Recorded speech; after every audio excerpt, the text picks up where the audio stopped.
The 14th chapter from the Revelation to John.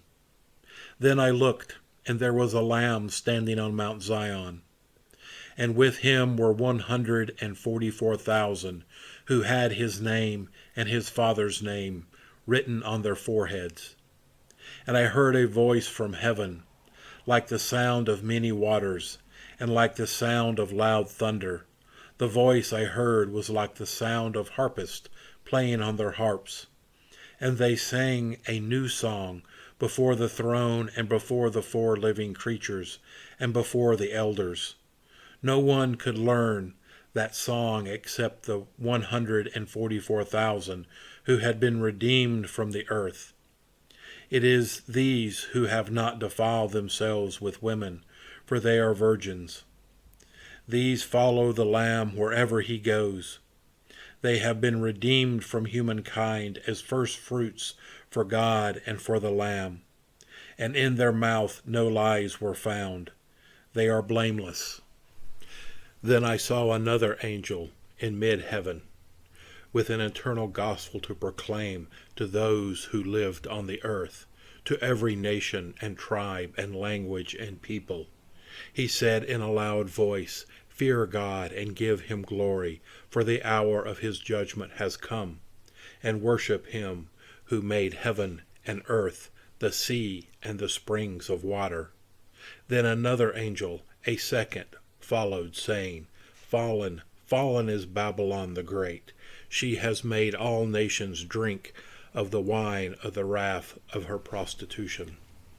Then another angel, a third, followed them, crying with a loud voice, "Those who worship the beast and the image and receive the brand on their forehead or on their hand, they will also drink the wine of God's wrath, poured unmixed into the cup of his anger. And they will be tormented with fire and sulfur in the presence of his holy angels and in the presence of the Lamb. And the smoke of their torment goes up forever and ever. There is no rest day or night for those who worship the beast and its image, and for anyone who receives the brand of its name. Here is a call for the endurance of the saints, those who keep the commandments of God and hold fast to faith of Jesus.